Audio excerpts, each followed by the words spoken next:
नमः शिवाय दोस्तों 25 अप्रैल 2015 नेपाल के इतिहास का सबसे काला दिन। दोपहर को धरती अचानक कांपने लगी। भूकंप इतना शक्तिशाली था कि उसका कंपन भारत और बांग्लादेश तक महसूस किया गया और सिर्फ कुछ सेकंड के अंदर ही सैकड़ों साल पुराने महल, ऐतिहासिक स्तूप, प्राचीन इमारतें सब मलबे में बदल गई। 9000 से ज्यादा लोगों की अपनी जान गंवानी पड़ी। लगभग 80 से अधिक यूनेस्को हेरिटेज मंदिर और ऐतिहासिक संरचनाएं धराशायी हो गई। लेकिन इसी विनाश के बीच बागमती नदी के तट पर बसा पशुपतिनाथ मंदिर अडिग खड़ा रहा। मंदिर को एक खरोच तक नहीं आई। तो आखिर ऐसी कौन सी शक्ति थी जिसने मंदिर को बचा लिया? क्या यह महादेव की लीला थी या मंदिर की अद्भुत संरचना? दोस्तों, मैं वनीता आपका हमारे चैनल पर स्वागत करती हूँ। दोस्तों, नेपाल की काठमांडू घाटी में बसा पशुपतिनाथ मंदिर हजारों सालों से अपने अंदर ऐसे रहस्य दबा बैठा है जिन्हें जानकर आप भी चौंक जाएंगे। पशुपतिनाथ वह स्थान है जहां एक और 100 से भी अधिक शिवलिंग एक साथ दिखाई देते हैं और दूसरी ओर खुली चिताएं जलती हैं।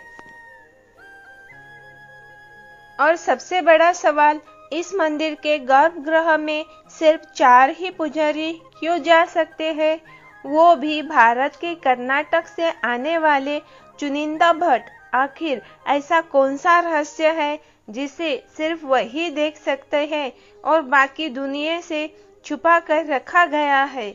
यहाँ का शिवलिंग शिव के बाकी लिंगों से बिल्कुल अलग है, क्योंकि यहाँ का शिवलिंग मुख्य लिंग है, यानी शिवलिंग के 4 चेहरे हैं और चारों दिशाओं की ओर देखते हैं। लेकिन प्राचीन तांत्रिक ग्रंथों के अनुसार इसका एक 5वां चेहरा भी है जिसे कोई साधारण मनुष्य नहीं देख सकता। यह चेहरा केवल तांत्रिकों को ही दिखाई देता है। यहाँ की बागमती नदी को नेपाल की गंगा कहा जाता है। लोग मानते हैं कि इसके पवित्र जल में स्नान करने से व्यक्ति के जन्मों के पाप समाप्त हो जाते हैं। लेकिन क्यों इस नदी के किनारे होने वाले अंतिम संस्कार को मोक्ष का द्वार कहा गया है? और क्या वजह है कि यहाँ मरने को जीवन का सबसे बड़ा सौभाग्य माना जाता है? इतना ही नहीं, इस मंदिर के पास एक ऐसा दीपक भी है जो कहा जाता है कि सदियों से लगातार जल रहा है, न बुझता है न कम होता है। क्या यह सच है या केवल एक तथ्य? और अगर सच है तो इसे जलाने कौन आता है और इसे जलाए कौन रखता है? सबसे बड़ा रहस्य है काठमांडू का तांत्रिक संसार और साथ ही कुमारी देवी का रहस्य। नार देवी मंदिर में आधी रात होने वाली गुप्त पूजा और कृति, मुख भैरव को दी जाने वाली 5 बलियां, क्या यह सब अपने अंदर कुछ गहरे राज छुपाए बैठे हैं? और फिर वह रहस्य जो भारत और नेपाल को जोड़ता है।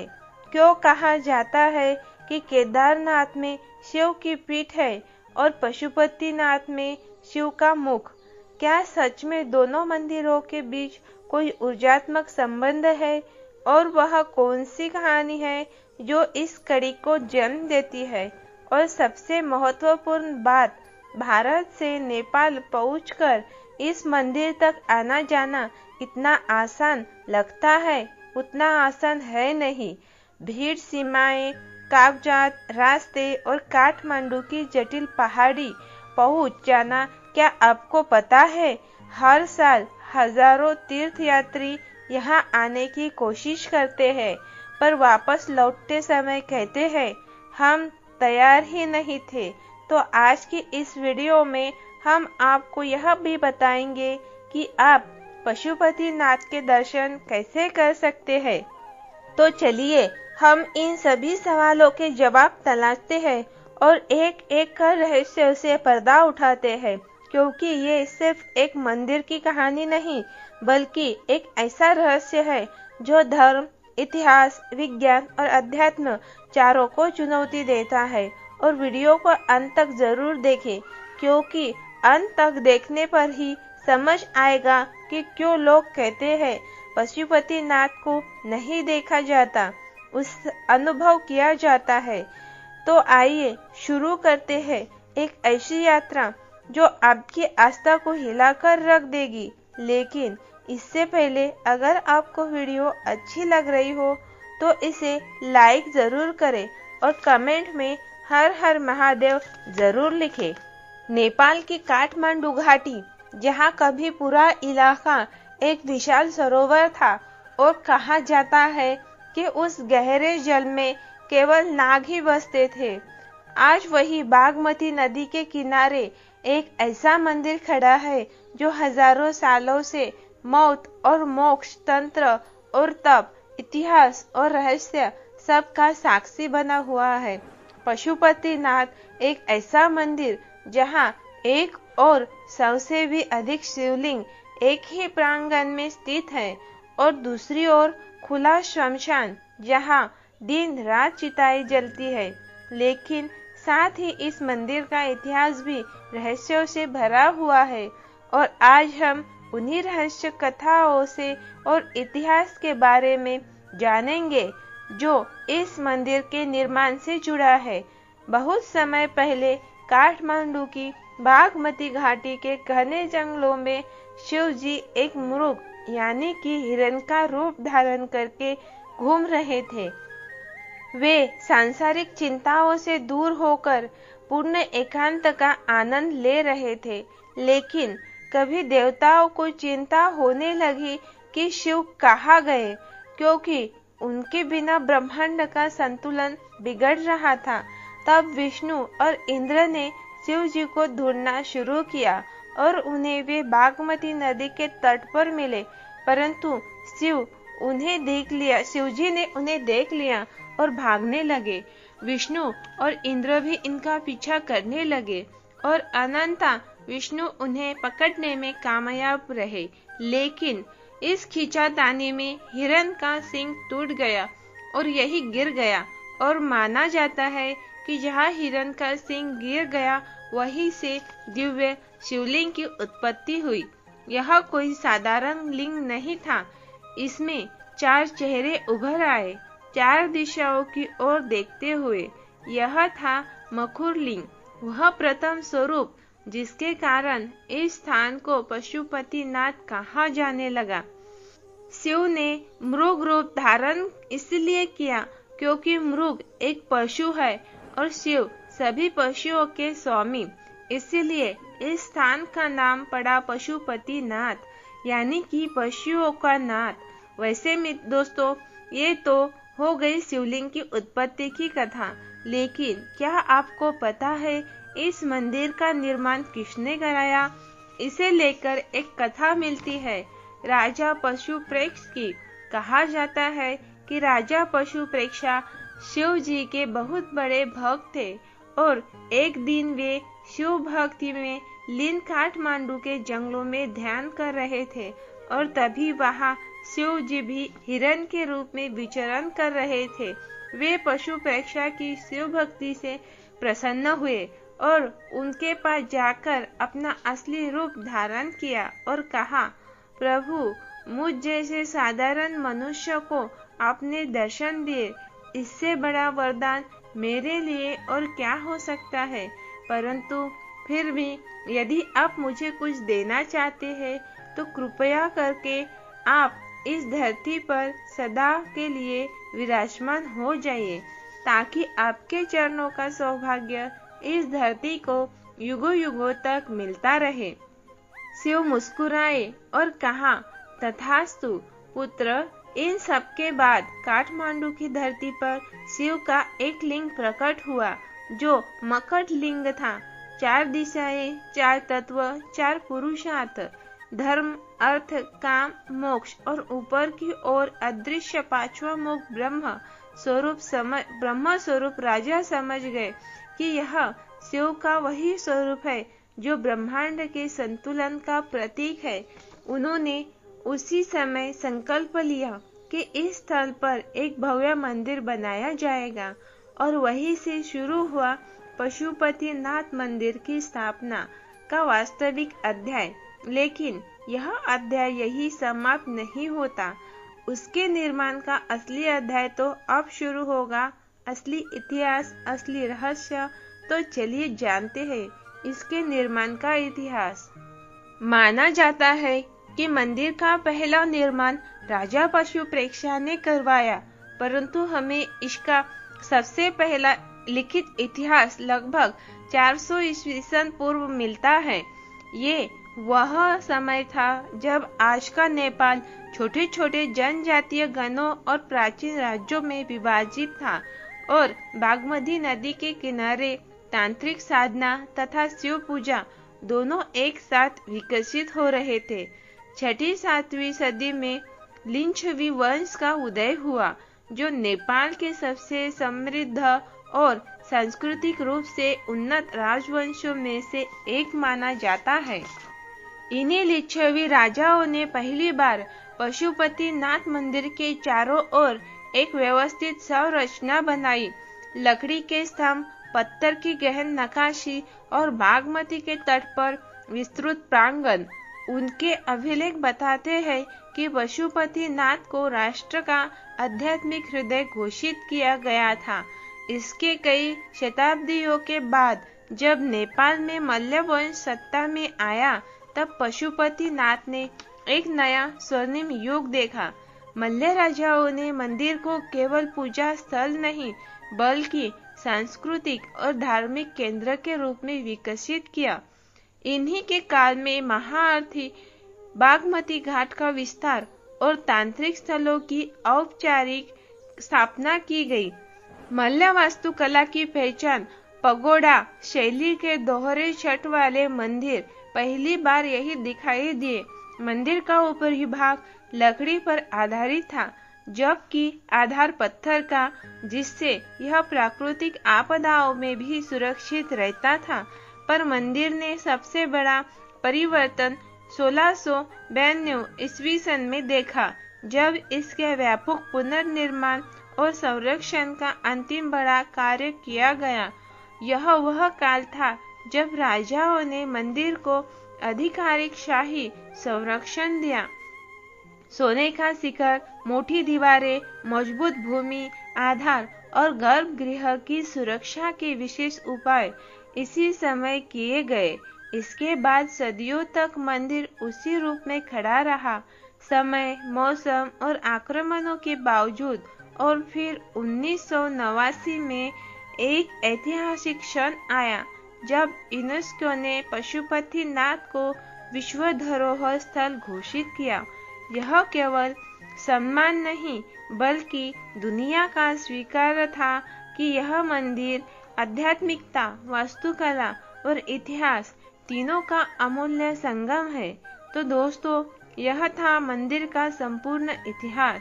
पर यह मंदिर अपने इतिहास के कारण नहीं बल्कि अपने रहस्य के कारण ज्यादा प्रसिद्ध है। यहाँ मौजूद 4 मुख वाले शिवलिंग का रहस्य, कर्नाटक के 4 पुजारियों का रहस्य, दिव्य ज्योति का रहस्य और भी कई सारे चौंकाने वाले रहस्य। तो चलिए उन रहस्यों को जानते हैं जो आपको चौंका कर रख देंगे। लेकिन उससे पहले अगर आपको वीडियो अच्छी लग रही है तो इसे लाइक जरूर करें। पशुपतिनाथ मंदिर का सबसे अनोखा और सबसे रहस्यमय भाग है मखुरलिंग, वह दिव्य शिवलिंग जिसमें 4 दिशाओं की ओर 4 चेहरे उभरे हुए हैं। माना जाता है कि यह शिवलिंग मनुष्य की संपूर्ण आध्यात्मिक यात्रा का मार्ग दिखाता है। पश्चिम की ओर उन्मुख सद्योजात जो काम, इच्छाओं, भावनाओं और जीवन की पहली प्यास का प्रतीक है। यह चेहरा बताता है कि हर जीव इच्छा से जन्म लेता है और इच्छा ही प्रथम गति है, पर इन्हें नियंत्रित करना ही पहला ज्ञान है। पूर्व दिशा का तत्पुरुष धर्म का प्रतीक है। यह वह चेहरा है जो हमें बताता है कि जीवन की नींव धर्म है। कर्तव्य, सत्य और संतुलन। दक्षिण दिशा की ओर अघोर अर्थ का प्रतिनिधि। संसार की आवश्यकताएं, धन, साधन, जीविका सब अघोर के अंतर्गत आते हैं। यह चेहरा सिखाता है कि अर्थ का संचय पाप नहीं है, परंतु लालसा में डूब जाना विनाश का आरंभ है।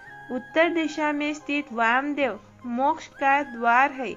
यही वह चेहरा है जिसमें शिव का सबसे कोमल, सबसे कृपालु स्वरूप दिखाई देता है।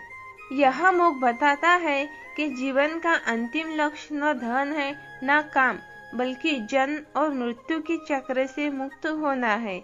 यही चार मुख मिलकर चार पुरुषार्थ बताते हैं, धर्म, अर्थ, काम और मोक्ष। लेकिन इन चार मुखों के पीछे एक पांचवा रहस्य छिपा है। यह मुख दिखाई नहीं देता, न किसी मूर्ति के उकेरा है।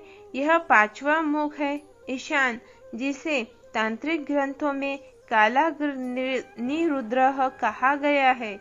माना जाता है कि यह केवल उन साधकों को दिखाई देता है जो उन्नत तंत्र, ज्ञान, मंत्र साधना और गहन तप के मार्ग पर आगे बढ़ चुके हैं।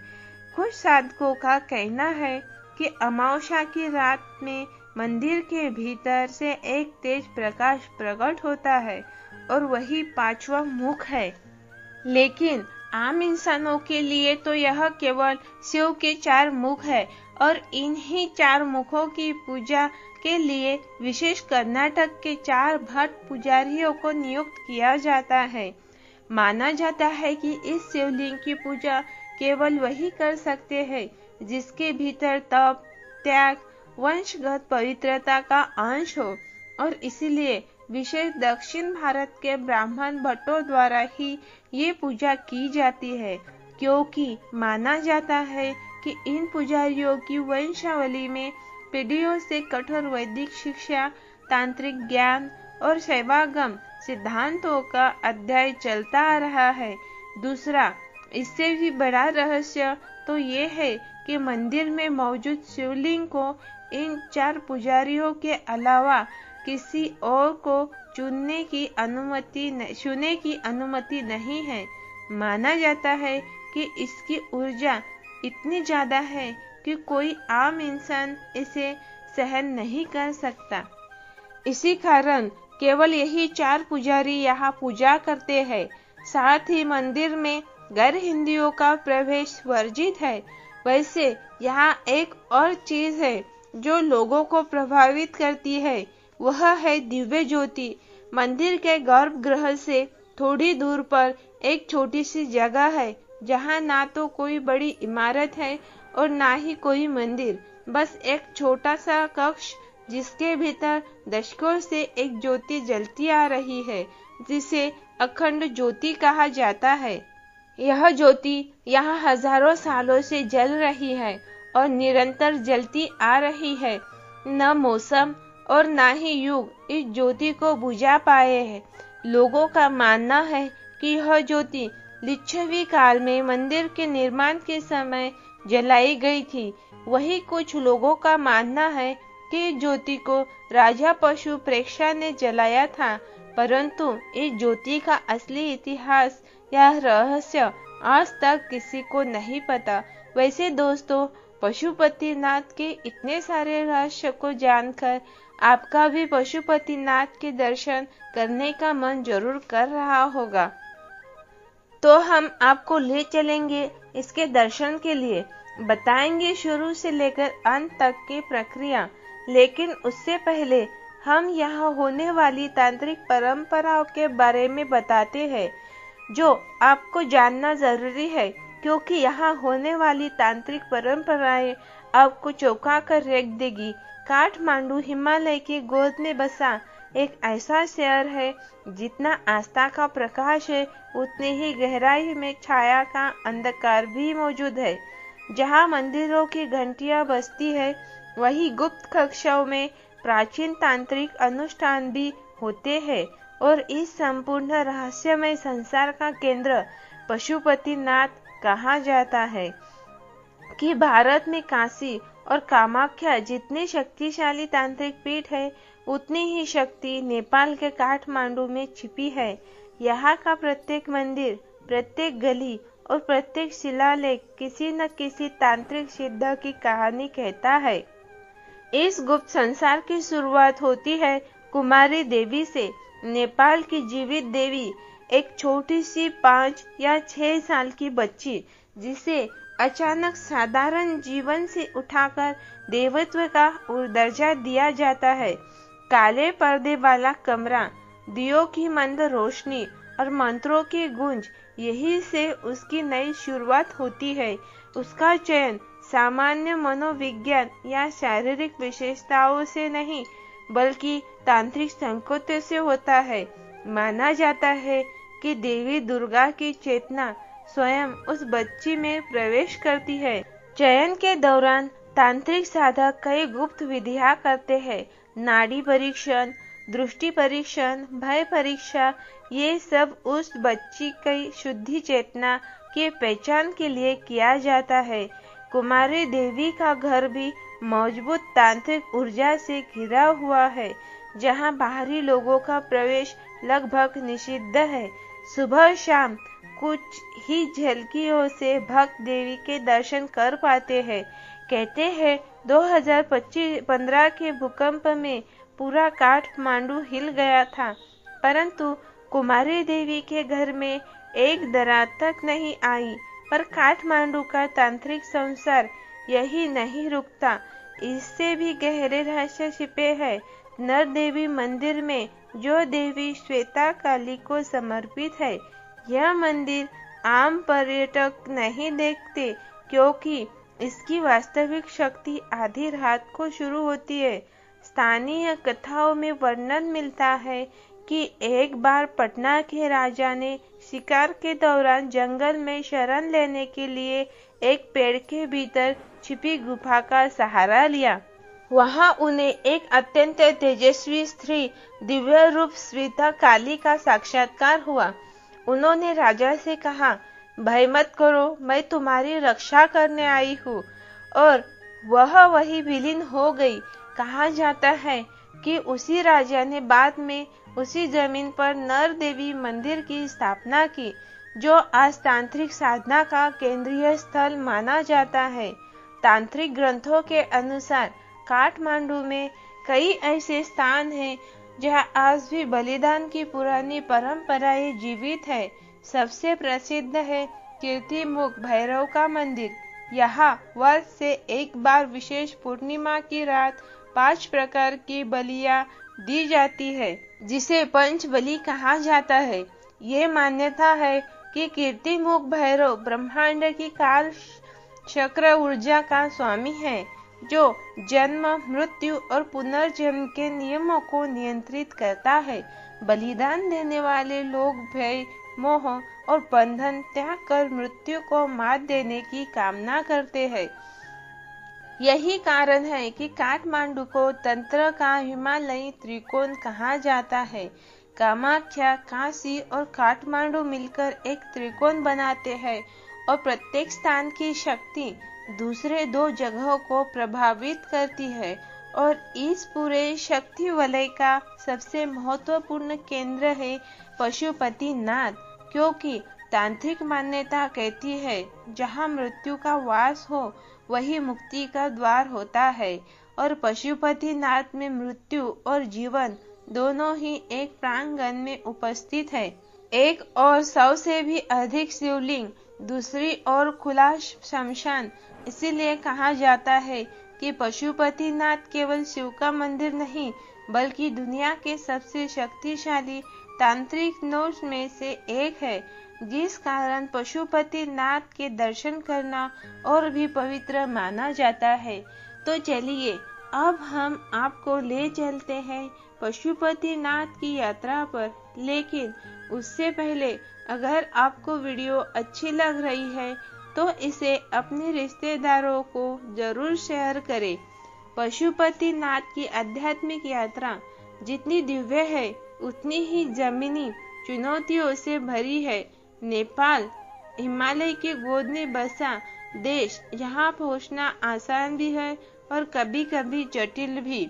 और इस मंदिर तक पहुँचने की यात्रा सिर्फ बसों और उड़ानों की नहीं, बल्कि भीड़, सीमाओं और व्यवस्था के बीच से गुजरने की कहानी भी है। सबसे पहले बात करते हैं भारत से नेपाल पहुंचने की औपचारिकताओं की। भारत और नेपाल के बीच वीजा नहीं लगता, पर पहचान पत्र आवश्यक है। आधार कार्ड, वोटर आईडी या पासपोर्ट, इनमें से कोई एक होना जरूरी है। खासकर अगर आप सड़क मार्ग से नेपाल जा रहे हैं तो सीमा पर सुनौली, रक्सौल या सिलीगुड़ी जैसे प्रमुख बॉर्डर पॉइंट्स पर भारतीय यात्रियों को एंट्री रजिस्टर के नाम, दस्तावेज और वाहनों की जानकारी दर्ज करनी पड़ती है। नेपाल पहुंचने पर सबसे पहला नियम जिसे समझना जरूरी है, गैर हिंदुओं को पशुपतिनाथ मंदिर के मुख्य परिसर में प्रवेश नहीं मिलता। यहाँ के नियम बहुत कठोर है और पुजारी इस पर सख्ती से अमल करते हैं। इसीलिए परिवार में कोई ऐसा सदस्य हो जो हिंदू ना हो तो उसे मुख्य द्वार से पहले ही रोक दिया जाता है। इसके अलावा बागमती नदी का क्षेत्र त्योहारों और खास दिनों में इतना भीड़ भाड़ वाला हो जाता है कि स्थानीय पुलिस को भीड़ नियंत्रित करने में समय लगता है। सीढ़ियाँ खड़ी है, रास्ते संकीर्ण है और भीड़ इतनी सघन है कि चलने का स्थान भी कम पड़ जाता है। यही कारण है कि वरिष्ठ नागरिकों के लिए यह यात्रा थोड़ी कठिन हो जाती है।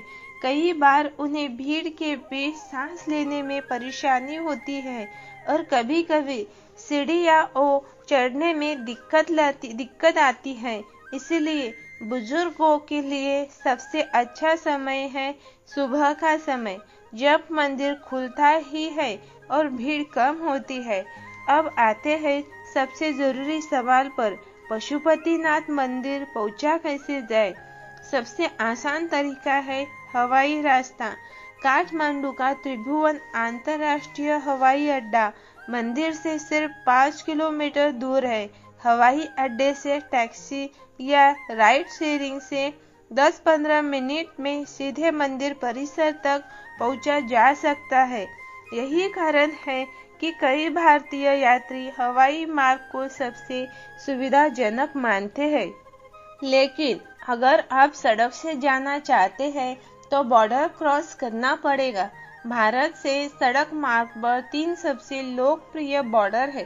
पहला सुनौली, दूसरा बन्नू, तीसरा अमृतसर भैरवा, फिर काठमांडू, दूसरा रक्सौल, बीरगंज और फिर काठमांडू, और तीसरा सिलीगुड़ी, काकर, भेट्टा, फिर काठमांडू। रक्सौल बीरगंज मार्ग सबसे व्यस्त है, जबकि सुनौली का मार्ग सबसे अधिक उपयोग किया जाता है। हालांकि सड़क यात्रा खूबसूरत है, पर पर्वतीय मोड़ों और ट्रैफिक के कारण लंबी भी हो सकती है। काठमांडू पहुंचने के बाद शहर में टैक्सी सबसे आसान साधन है, पर भीड़ भाड़ के कारण कई बार आपको ई रिक्शा, छोटी टैक्सियाँ या कभी कभी पैदल संकीर्ण गलियों से होकर गुजरना पड़ता है। मंदिर का क्षेत्र पुराना है, इसीलिए सीधी चौड़ी सड़कें बहुत कम है। अब आप पशुपतिनाथ जाने के लिए बिल्कुल तैयार है और इसी के साथ हमारी यात्रा का भी अंत होता है। लेकिन दोस्तों, जैसा कि मैंने पहले बताया कि काशी, कामाख्या और पशुपतिनाथ तीनों मिलकर तांत्रिक त्रिकोण बनाते हैं और काशी को शिवजी की जीवित नगरी कहा जाता है। पर क्या सच में शिवजी ने काशी का निर्माण किया? अगर हाँ, तो क्या है ज्ञानवापी का रहस्य? क्योंकि माना जाता है कि काशी विश्वनाथ मंदिर को तोड़कर ज्ञानवापी मस्जिद बनाई गई। आखिर इस बात में कितनी सच्चाई है? और अगर आप भी इसकी सच्चाई को सही प्रमाणों के साथ जानना चाहते हैं तो चैनल पर जाकर काशी विश्वनाथ वाली वीडियो जरूर देखें। और दोस्तों, इस वीडियो को अंत तक देखने के लिए आपका धन्यवाद। दोस्तों, अगर आपको वीडियो अच्छी लगी हो तो वीडियो को लाइक करें और इस वीडियो को अपने दोस्त और परिवार वालों के साथ शेयर जरूर करें। साथ ही हमारे चैनल को सब्सक्राइब करें। धन्यवाद।